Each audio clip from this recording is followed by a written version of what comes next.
안녕하세요. 실화사연 왕팬인 60대 여자입니다. 나이가 들면서 이상하게 밤에 불면증이 생겼어요. 아무리 늦게 자도 3, 4시가 되면 잠에서 깨는데 그 시간에 눈을 뜨면 해가 뜰 때까지 잠을 못 이루겠더라고요. 한밤중에 일어나서 할 게 뭐가 있겠어요? 책을 보려니 원래 하던 짓이 아니라 읽히지도 않고 TV를 보고 있으려니 눈에 눈물이 자꾸 나서 오래 보고 있지는 못하겠더라고요. 그래서 결국 할 일 없이 누워있기만 했는데 친구가 우연히 유튜브 채널 하나를 알려줬어요. 밤에 잠 안 올 때 듣고 있으면 잠이 솔솔 온다고 하더라고요. TV처럼 눈앞에 볼 것도 없고 귀에 이어폰 하나 꽂고 있으면 되니까 편하다면서 알려줬는데 그때는 그러냐며 맞장구 치고는 잊고 있었거든요. 그런데 새벽 4시에 어김없이 눈이 떠져서 뒤척이고 있는데 친구 말이 생각나서 한번 들어봤어요. 그랬더니 이게 웬 신세계인지 사연들이 너무 재밌는 거예요. 그래서 듣고 또 듣고 했는데 어느새 아침 해가 떴더라고요. 그 뒤로 정말 매일매일 실화 사연 잘 듣고 있어요.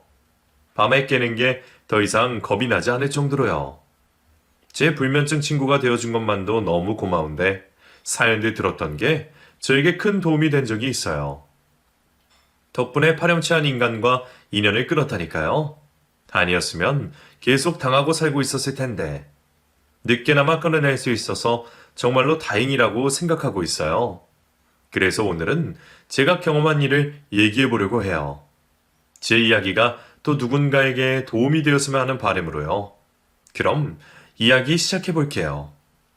저는 집에서 2남 3녀 중 막내딸로 태어났어요. 고등학교를 졸업하고 바로 취직을 했고 격리로 일을 하다가 지금의 남편을 소개로 만나게 되었고요. 남편과는 3년 정도 연애를 하다가 결혼을 하게 됐어요. 남편은 집안에 소를 키우고 있었는데 아버지 일을 도와서 같이 하고 있다고 했어요. 소가 많다고는 들었지만 저와 데이트를 할 때는 말끔하게 입고 나와서 냄새도 나지 않았거든요. 그래서 일이 많지는 않은가 보다 여겼는데 막상 결혼하고 보니 소가 300마리나 되는 거예요. 규모가 너무 커서 엄청 놀랐죠. 시부모님 두 분 다 축사일에 정신없이 바쁘셨고 삼남 중 맞이인 남편이 가업을 이어받아 일을 하고 있었는데 소가 많다 보니 일꾼들도 수가 많았어요.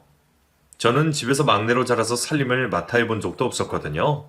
그래서 시집가서 집안일을 하는데 그렇게 힘들 수가 없었어요. 서툴어서 힘들고 집안일이 많아서 더 힘이 들었죠. 어머니, 밥물이 적었나 봐요. 밥이 생쌀이에요. 뭐? 이제 곧 점심때인데 일을 어째? 너는 밥물 하나 제대로 못하니? 이렇게 많이 해본 적이 없어서 죄송해요. 아까 내가 일로 줬잖아. 가르쳐준 대로 하면 되는 걸. 어휴, 내가 진짜. 인부들 점심까지 집에서 해야 했기에 일이 더 많았어요. 요즘은 점심도 배달시켜서 먹기도 하고 그러던데 그때는 그런 게 없었으니까요. 식당에서나 쓸 법한 밥솥이 집에 있었으니 그 식사 준비가 얼마나 힘들었겠어요. 반찬 만드는 것도 일이고 그때는 몸이 힘든 것보다 제가 제대로 못하니 막막함 때문에 더 힘들었던 것 같아요. 그렇게 사고치고 시무룩하게 있다 보면 또 저녁 차릴 시간이 되고 다 치우고 자리에 눕기까지 왼종일 집안일에 치여서 살았어요. 결혼하면서 생활이 완전히 바뀌었지만 그래도 결혼 후에 아들 둘을 낳으면서 나름 행복하게 살았던 것 같아요. 시부모님도 남편도 모두 성실한 분들이었고 또 가정밖에 모르는 그런 사람이었거든요. 아들 둘에게 좋은 아빠가 되려고 부단히 애를 쓰는 사람이라 아들들이 둘 다 아직도 아버지와 같이 있는 시간을 좋아할 정도로 사이가 좋아요. 아들 둘은 4살 터울로 태어났는데 둘이 성격이 정반대였어요. 한 배에서 태어났는데도 어쩜 그리 다른지. 첫째는 공부하고 책 읽는 걸 좋아해서 뭐 하나 보고 있으면 어김없이 책을 보고 있었어요. 반면 둘째는 뛰어노는 걸 좋아해서 집에 붙어있는 꼴을 볼 수가 없고요. 현준아, 숙제 다 했니? 네. 어디 보자. 이 녀석이 손도 안 댔구만. 숙제 다 했다고 거짓말하고. 아니야, 다 했는데. 어딜 봐서 했다는 거야, 빈공책인데. 엄마가 놀러 다닐 때는 숙제 다 해놓고 다니라고 했지. 자꾸 엄마한테 거짓말하고 그럴 거야? 잘못했습니다. 어쩜 그리 뺀질거리고 말을 안 듣는지. 첫째는 입을 댈 것도 없었는데 둘째는 따라다니면서 잔소리를 해야 했어요. 정말 지영 반만큼이라도 해주면 좋을 텐데 저러다가 나중에 커서 뭐가 될지 그렇게 걱정이 되더라고요. 지금은 알죠. 가만히 놔두면 알아서 잘 산다는 것을요. 그런데 그때는 혼자 안달이 나서 사서 걱정을 하고 그랬습니다. 자식을 잘 키우고 싶은 마음이 커서 그랬던 것 같아요. 첫째 아이는 예상대로 공부를 참 잘했어요. 학교를 다니면서 우등상은 늘 타오는 상이었고 반장이나 학생회장도 알아서 척척 하더라고요. 제가 먼저 말하기 전에 알아서 잘하니 입댈 곳이 없는 그런 아이였어요. 둘째는 공부보다는 운동의 길로 갔어요. 우연히 학교에서 투포한 경기에 나가게 되었는데 입상은 아무도 기대하지 않았거든요. 그런데 지역대회에 나가서 동메달을 따온 거예요. 그때 둘째의 적성을 알게 됐죠. 상을 탄 다음부터는 운동으로 완전히 전향을 하게 됐고 공부는 손을 놓게 되었어요. 세월이 흘러 시부모님은 점점 나이가 들어가셔서 축사일에서 손을 떼시게 되었어요. 그러면서 자연스레 저와 남편의 일이 많아졌고 바쁘게 살다 보니 아이들에게 점점 신경을 덜 써주게 되었습니다.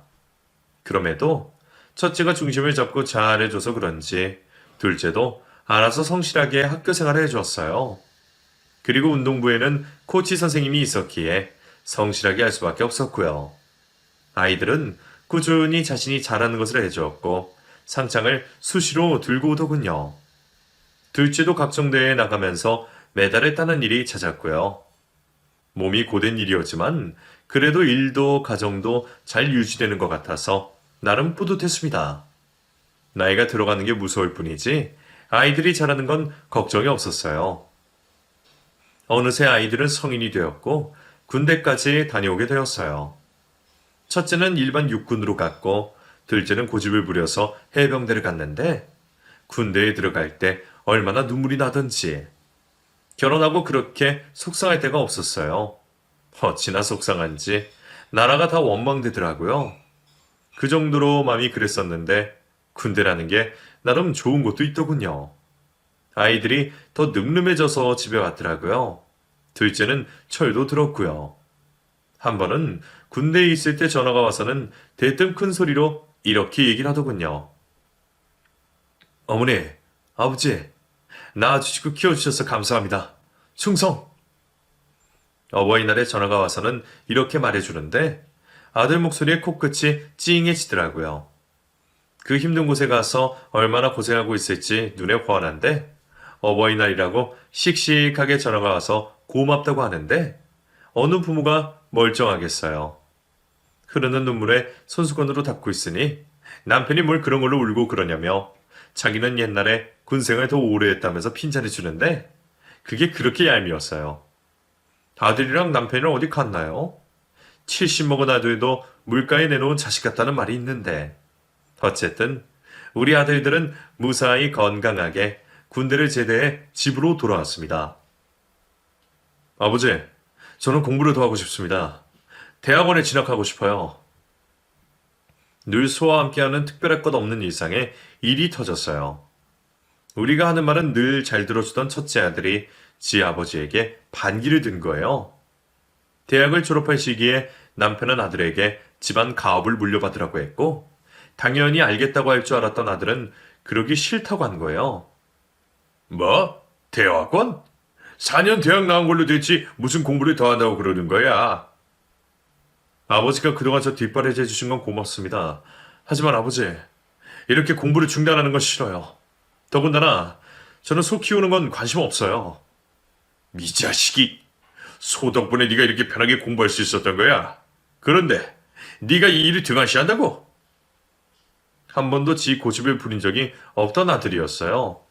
그런데 웬일인지 지 아버지 말에 자꾸 반기를 들었고 결국 남편은 아들의 얼굴을 한 대 때리고 말았죠. 찰싹. 여보, 말로 하지 왜 애를 때리고 그래요? 왜 이래요 당신 진짜? 여태 호강한 거 모르고 지 잘난 맛에 까불지? 나는 절대로 용납 못한다. 공부는 이제 접어. 집에 들어와서 아버지 일이나 배워. 결국 아들은 남편의 성화에 공부를 접었고 소축사 일을 배우기 시작했어요. 하기 싫다는 애를 억지로 눌러앉히는 건 아닐까 걱정했지만 자기가 장남이라는 책임감은 있는지 곧 마음을 잡고 일을 하더군요. 그 모습이 못내 안타까워서 얘기를 따로 나눠봤는데 다행히 마음을 잡은 모습이었어요. 엄마, 아버지도 이제 연세가 있어서 몸이 힘드실 거예요. 내가 장남인데 아버지 도와드려야죠. 공부는 나중에 해도 돼요. 네가 그렇게 마음 잡아주니 고맙다. 뭐니 뭐니 해도 장남이다 네가. 첫째는 집안일을 물려받았고 둘째는 좋아하는 운동을 계속했는데 대회 준비를 하다가 부상을 당하게 되었어요. 어깨 쪽에 인대가 끊어지는 부상이었는데 워낙 응급이라 수술까지 해야 했죠. 재활 치료까지 하고 나면 다시 선수 생활을 하는 건 불가능해 보였고 결국 아들은 선수를 포기하고 중학생 코치 생활을 하게 되었습니다. 그렇게 되기까지 우여곡절이 진짜 많았어요. 부상도 자기가 관리 못해서 벌어진 일이라 남 탓할 것도 없었지만 생각대로 되지 않는 일에 한참이나 괴로워했죠. 마음을 못 잡으면 어쩌나 걱정이 진짜 많았어요. 성질도 순하지 않은 아이라 혹시나 어긋날까봐 그렇게 걱정이 되더라고요. 다 큰 자식, 뭘 그리 마음 졸이냐고 옆에서 말해도 제 마음은 편하지가 않았어요.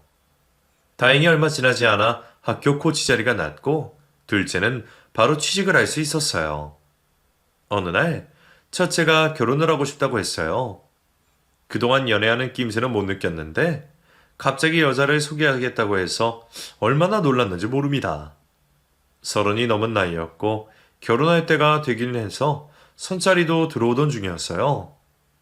남편과 저는 첫째가 만나는 여자를 소개받았고 자리가 끝나고 집에 돌아오는 길에 둘을 결혼시키기로 마음먹었어요. 처음 보는 그 아가씨는 차분하고 참 참한 아가씨였어요. 직업도 초등학교 양호 선생님이었고 말투도 고상한 게 너무 마음에 들더라고요. 마음에는 드는데 우리 집에 시집와서 잘 버티려나 모르겠어요. 손도 고운 게 고생 같은 거 안 하고 산 것 같은데. 우리 집이 어때서? 시집 온다고 소리를 쥐가 키우나? 일을 현준이가 하는데. 그렇긴 하지만 당신도 시집 와서 다 했잖아. 닥치면 하게 되어 있어. 걱정하지 마. 남편 말도 듣고 보니 맞는 말이더군요.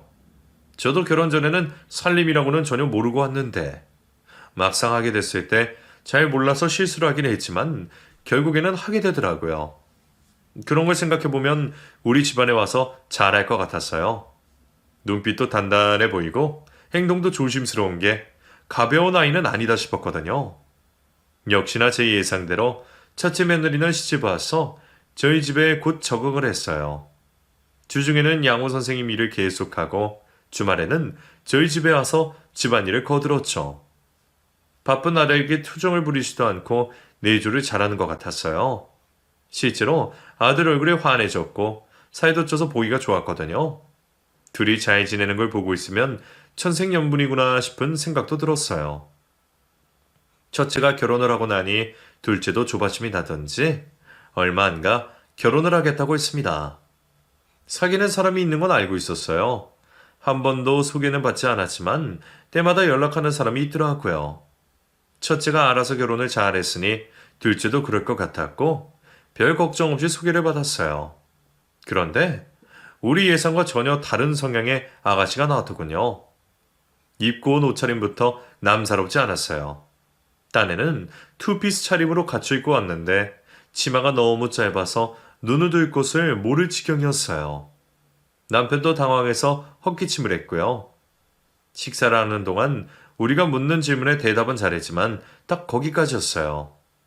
묻는 질문에 답만 하니 대화가 이어지기가 어려웠죠. 별로 마음에 들지 않았어요. 이 여자들은 감이란 게 있잖아요. 딱 봐도 우리 집안이랑 어울리는지 아닌지 그런 것들이 보이는데 아무리 다시 보려고 해서 집안과 어울리지 않는 아이였어요. 그렇다고 단번에 반대할 수도 없는 게 둘째 아들이 그 아가씨를 많이 좋아하는 것 같아 보였어요. 알고 지낸 지 5년이 됐고 사귄 건 3년 정도 됐다고 하던데 아직도 두 눈에 꿀이 뚝뚝 떨어지는 걸 보고 있자니 입에서 안 좋은 소리를 하는 게 망설여졌어요. 남편도 그 자리가 불편했던지 집에 돌아오는 길에 마음에 안 든다는 소리를 하더군요. 당신은 어때? 내가 보기엔 재준이랑 안 맞는 것 같은데. 나도 그래요. 과연 결혼해서 잘 살 수 있을지. 당신이 재준이한테 잘 얘기해봐. 결혼은 연애하고는 달라. 네, 그럴게요. 저는 둘째에게 꼭 결혼해야겠냐고 물어봤어요. 그랬더니 결혼할 수밖에 없는 얘기를 하더군요. 엄마, 희영이 임신했어요. 뭐? 임신했다고? 네, 이제 3개월 됐는데 아, 유인서가 임신이라니. 결혼을 할 수밖에 없는 이유가 있더라고요. 마침 첫째 며느리도 임신을 한 상태였고 개월 수도 둘이 비슷한 것 같았어요. 저희는 서둘러 결혼을 진행시킬 수밖에 없었고 그 다음 달에 바로 식을 올렸습니다. 결혼이란 게 시간을 두고 제대로 준비해서 올려야 하는 건데 정말 번갯불에 콩 구워 먹듯이 급하게 치렀어요. 집은 첫째 때처럼 저희가 마련해 주었고 둘째 며느리가 혼수를 해서 가구랑 가재 도구들을 샀죠. 웨딩 촬영은 예약을 못해서 못 찍었고 식장도 자리가 없었는데 마침 취소한 사람이 있어서 겨우 장소를 잡을 수가 있었어요. 여튼 정신없이 준비해서 결혼식을 올렸죠. 둘째는 결혼식을 올리고 가까운 제주도에 신혼여행을 다녀왔어요. 뱃속의 아기 때문에 해외로 못 간다고 어찌나 투덜거리던지 입이 대빨로 나온 모습이 참 밉더군요. 거기에 더해서 아들이 비위 맞춘다고 쩔쩔매고 있으니 내 아들이지만 정말 못나 보이더군요. 한숨이 저절로 새어나왔어요. 마음에 안 들지만 저들끼리 잘 살면 되지 뭐. 이렇게 생각하며 저를 달랬어요. 저 나름 둘째 며느리에 대해 기대가 있었거든요. 첫째 며느리 같은 고운 사람이 들어와서 아들 맘 잡고 살도록 내조도 잘해주는 그런 기대요. 어디 자식 일이 마음대로 되겠느냐마는 이왕 결혼을 했으니 내가 예뻐해줘야지 다짐하는데 그런 제 노력을 참 안 도와주는 며느리였어요. 나 왔다. 세아가 집에 없니? 아, 어머님 오셨어요? 그래, 반찬 좀 가져왔다. 자고 있었니? 아들이 좋아하는 반찬 몇 가지를 해서 집에 들렀더니 안방에서 부시시한 모습으로 나오는 며느리였어요. 제가 들린 시간이 오후 1시였는데 아직도 자고 있는 모습이었죠. 결혼 직후에 입덧 때문에 일을 못하겠다고 그만둔 며느리는 아이를 임신했다는 유세를 아주 제대로 부리고 있었어요.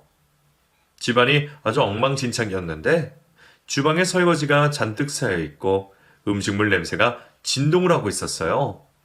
그리고 빨래는 산더미같이 쌓였고 널어둔 빨래는 며칠이나 있었는지 마르다 못해 빳빳하게 굳어 있었죠. 그런데도 웃긴 건 제가 와도 전혀 긴장을 하지 않는 거였어요. 또 한숨이 절로 나왔어요. 둘째가 결혼하겠다고 하고부터 한숨이 얼마나 늘었는지 모릅니다. 몇 마디 하고 싶은 걸 겨우 꾹꾹 눌러 참고 정리를 하고 있는데 며느리가 소파에 털썩 앉더군요. 몸이 힘든 건 알겠는데 조금이라도 좀 움직여 봐라. 그렇게 계속 누워만 있으면 아기한테도 안 좋아. 저도 하고 싶죠. 근데 정말 입덧이 너무 심하다니까. 한마디를 지지 않고 할 말을 하더니 갑자기 화장실로 뛰어가는 겁니다. 입덧 때문에 고생하는 산모들이 많죠. 저도 임신했을 때 안 좋았으니까요. 그런데 둘째 며느리는 심한 걸로 보이지 않았어요. 왜냐면 결혼식을 올리고 살이 쪘으니까요. 입덧하는 애가 살이 찐다니 어느 누가 그 말을 믿겠어요. 아들 생각에 쌓인 설거지를 하다가 갑자기 신경질이 났어요. 그래서 고무장갑을 벗고는 그냥 집으로 와버렸죠. 일 마치고 집에 온 아들이 청소를 할 게 뻔했지만 지가 좋아서 한 결혼 자기가 책임져야지 싶더라고요. 이래저래 속이 쓰린 날들이었어요. 첫째 며느리는 막달까지도 배가 불러서 일을 하고는 출산 휴가에 들어갔어요. 얼마나 야무진지 첫째 아들이 힘들면 일을 그만둬도 된다고 했지만 돈 아깝게 왜 그러냐면서 막달까지도 일을 하더라고요. 그나마 일이 덜 힘들어서 할 수 있었지만 그래도 그 의지가 강하게 보여서 제가 참 마음이 든든했어요. 둘째 며느리도 막달이 됐고 여전히 둘째 아들이 살림을 다 사는 것 같아 보였어요. 임신 기간 동안에 집에 있는 제사나 시아버지 생신에도 불참하는 아이였으니 지 마음대로 사는 건 눈에 안 봐도 훤했죠. 며느리 둘이 성향이 그리 다르니 사이가 안 좋은 건 당연지사였고요. 옛날부터 집에 사람이 잘 들어와야 한다고 했는데 둘째가 결혼을 하고부터 크고 작은 불화가 계속되니 저도 마음이 무거워졌어요. 아이를 낳고 키우면 좀 나아지겠지 기대를 하다가도 막상 어떤 일이 생기면 결혼을 괜히 시킨 게 아닌가 후회가 되기도 했고요. 어른이 그러면 안 된다는 걸 알지만 그것도 정도껏 해야 이해를 해주는 거죠. 아나무인처럼 구는데 어찌 계속 이뻐만 하겠어요. 몇 달 뒤 두 며느리는 출산을 했습니다. 둘 다 아들을 낳았고 한 달 간격으로 출산을 했어요. 오랜만에 집안에 울리는 아이 울음소리에 저와 남편은 기분이 좋았고 시부모님들도 증손주를 보셨다고 정말 많이 좋아하셨어요. 그때만큼은 둘째 며느리도 너무 이쁘게 보이더라고요. 아기 낳는 일이 보통 일이 아니잖아요. 별일 없이 무사히 태어나서 고맙고 이쁘고 그랬어요. 앞으로 좋은 일만 가득 있을 거라고 그런 희망적인 기분도 들고요. 두 아들들도 자식이 생기니 어깨가 무거운지 일을 더 열심히 해줬습니다. 첫째야 남편과 같이 일을 하고 있으니 한눈에 팔려고 해도 그럴 수 없었지만 둘째는 코치 생활을 했잖아요.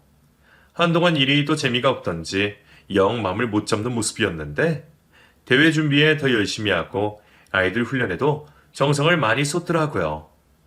책임감을 가지는 것 같아서 다행이다 싶었어요. 한동안 아이들 키우고 먹고 사느라 아들 둘 다 정신이 없어 보였어요.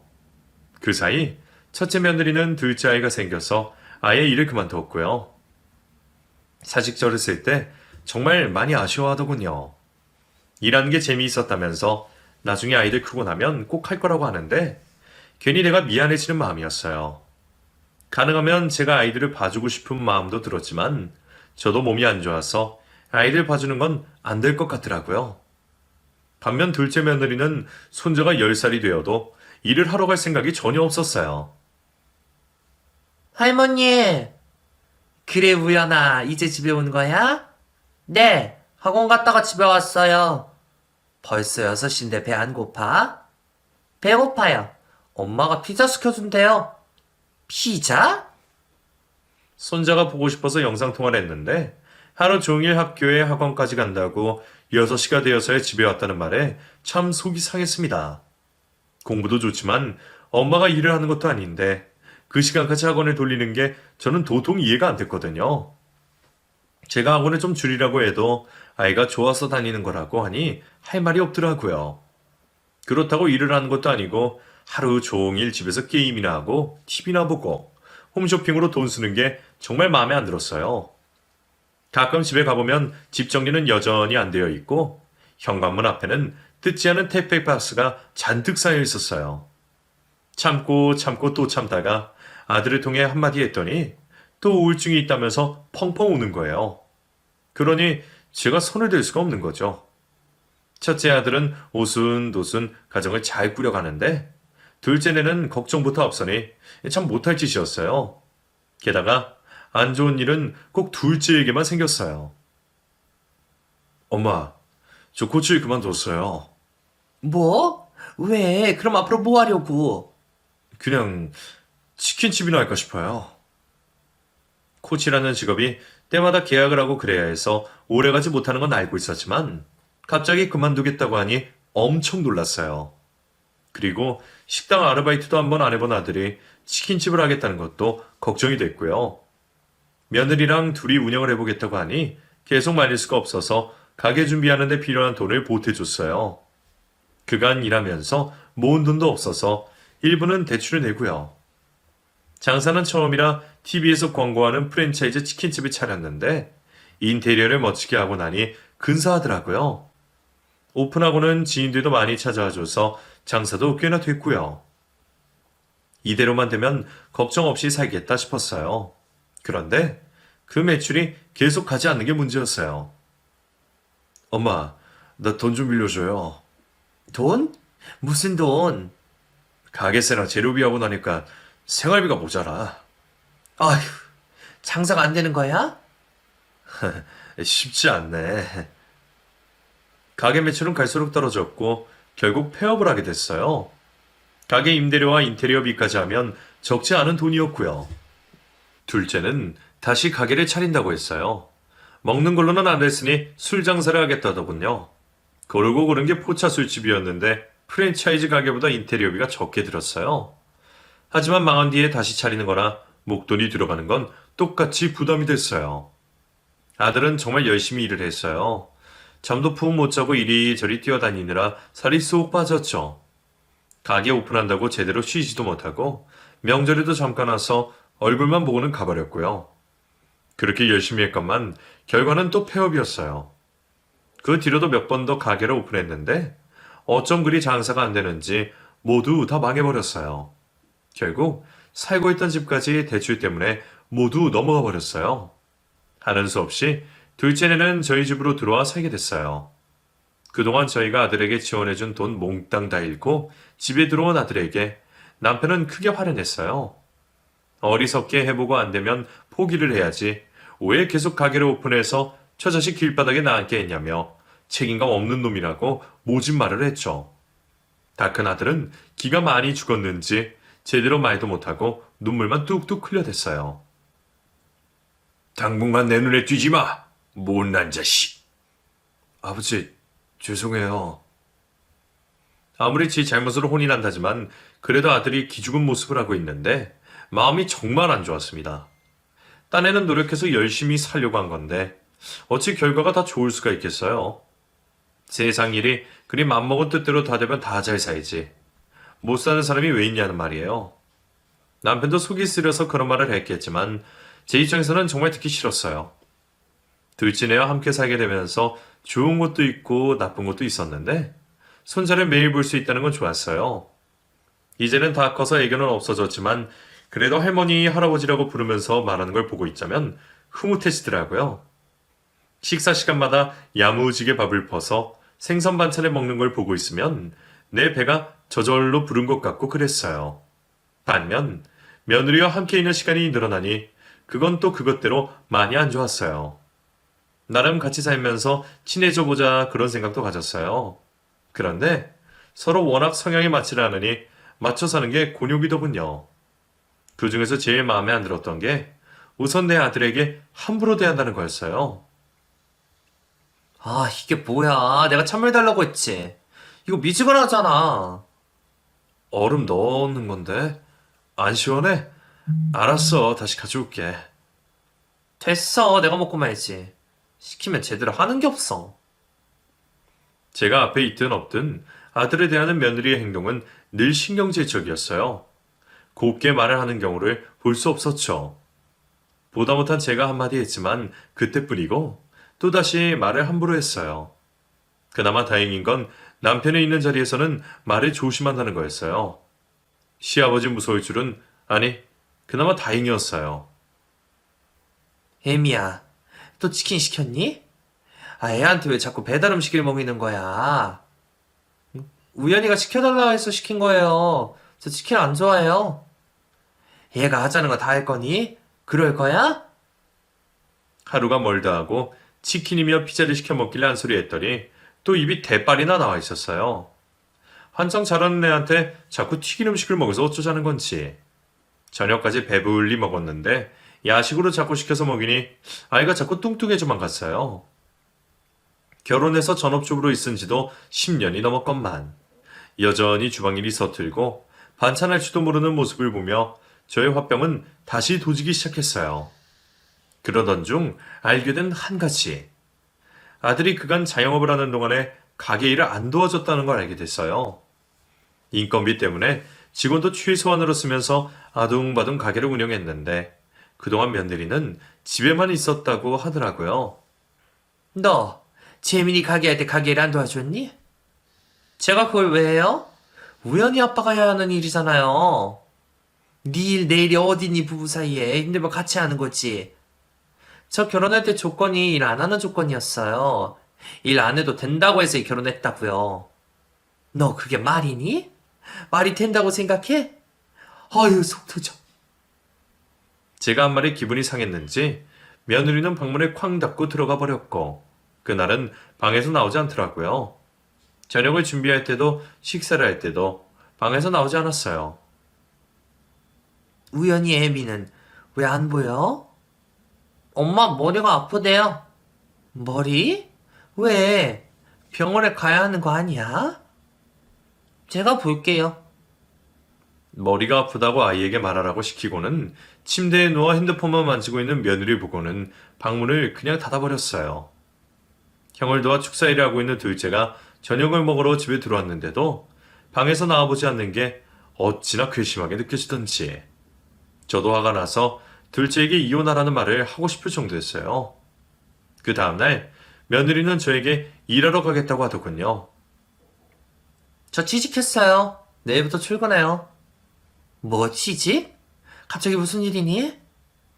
저더러 아들만 일한다고 뭐라 하셨잖아요. 그래서 일하러 간다고요.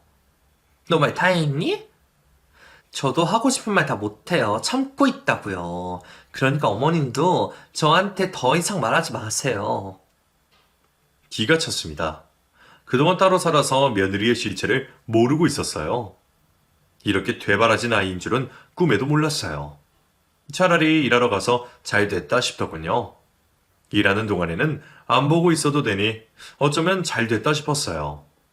그리고 아들 혼자 애쓰는데 며느리도 벌면 좀 낫겠지 싶은 마음도 있었고요. 그 다음날부터 며느리는 출근을 했어요. 어디 놀러 가는 복장으로 입고 나갔지만 입대지 않았어요. 제 정신건강을 위해서라도 신경을 끄는 게 상책이다 싶어서요. 그리고 낮 동안에 며느리와 마주치도 않아도 되니 그것도 좋았고요. 그런데 출근을 하고 얼마 지나지 않아 일이 또 생겼죠. 일한다는 핑계로 집안일을 나 몰라라 하는 겁니다. 심지어 자기 빨래까지 나더러 하라는 거였어요. 너 해도 해도 너무하지 않니? 일하는 게 그렇게 요새니? 어머님, 저도 힘들어요. 밖에 나가서 돈 버는 게 어디 쉬운 일인 줄 아세요? 저 힘들어서 집안일 못하니까 어머님 해주세요. 네가 제정신이 아니구나. 마음에 안 드시면 이혼 시키시던가요. 어디 며느리 입에서 이혼이라는 말이 나옵니까? 그것도 시애미한테 고래고래 소리를 지르면서요. 식구들이 없는 시간에 둘이 나눈 대화였어요. 그러니 아들도 남편도 며느리의 이런 모습을 보지 못했죠. 속이 터져 죽을 것 같았어요. 정말 이런 인간을 며느리라고 계속 참고 살아야 하나? 갈등이 되더라고요. 그런데 둘째 아들이 많이 위축되어 있는 상태라 이혼이라는 자극을 주고 싶지 않았어요. 그러니 할 수 없이 참아야 하는 상황이 됐죠. 며느리 속옷까지 빨아 건조대에 넣는데 참 생각이 복잡해졌어요. 이대로 가족으로 지내는 게 맞는 일인가? 내가 뒤집어버리면 아들은 아내를 잃고 손자는 엄마를 잃게 되는데 나 하나만 참으면 되지 않을까? 그러면 다 괜찮아지는 건가? 정말 하루에도 수십 번 고민을 하면서 지냈어요. 점점 밤에 잠도 안 오고 입맛도 잃어갔어요. 그 둔한 남편이 어디 아프냐고 물어볼 정도니 눈에 띄게 몸 상태가 안 좋아졌죠. 기분 전환이라도 해야겠다 싶었어요. 그래서 시내에 옷을 사러 나갔죠. 단골로 가는 여성복 매장에 가서 예쁜 원피스 하나 사 입고 차 한 잔에 수다도 떨면서 기분 전환을 했어요. 그리고 집으로 돌아가려고 나섰는데 눈에 익은 여자가 보였습니다. 바로 며느리였어요. 아는 체를 해야 하나 잠시 고민을 하고 있는데 며느리 옆에 웬 남자가 나타났고 며느리는 웃으면서 그 남자의 팔짱을 끼는 모습이었어요. 너무 놀랐습니다. 이게 무슨 일인가? 눈으로 보고도 믿을 수가 없었죠. 당황해서 허둥대다가 문득 며칠 전에 들었던 실화 사연이 생각났어요. 바람 피우는 현장을 목격했는데 핸드폰 사진을 찍어서 증거로 썼다는 내용이었죠. 순간적으로 나도 핸드폰을 꺼내서 찍어야 한다는 생각이 들었어요. 그래서 바로 핸드폰으로 찍었고 사진에는 며느리의 얼굴이 선명하게 나와 있었어요. 집에 급히 돌아온 저는 둘째 아들을 조심스레 불렀습니다. 그리고 낮에 제가 목격한 것을 얘기해 줬어요. 아들은 당연히 아니라고 펄쩍 뛰었고요. 나도 믿기지 않는데 그래서 사진을 찍었다. 이거 봐봐. 아니, 이게 그럴 리 없어요, 엄마. 그래, 무슨 사정이 있을 수도 있어. 그러니까 네가 한번 알아봐. 걔한테 들키지 말고 알아보라고. 아들은 알겠다고 했고 충격이 컸던지 얼굴이 어두웠어요. 그 모습을 보고 있자니 저도 마음이 좋지 않았어요. 가만히 있었어야 했나 후회도 됐지만 그래도 눈 감아줄 일이 따로 있다는 생각이 들더군요. 만약 며느리가 외도하는 게 맞다면 더 늦기 전에 바로 잡아야 한다는 생각이 강하게 들었어요. 아들이 알아본다고 했으니 먼저 말해줄 때까지 기다려야겠다 싶어 평상시처럼 지냈어요. 며느리는 여전히 짧은 옷을 입고 다녔고 집안일은 나 몰라라 했어요. 심지어 회사에서 출장을 가게 됐다며 외박까지 하는데 제 의심이 점점 확신으로 변하고 있었죠. 며칠 뒤 아들이 저한테 얘기를 하자고 하더군요. 그리고 사진을 보여줬어요.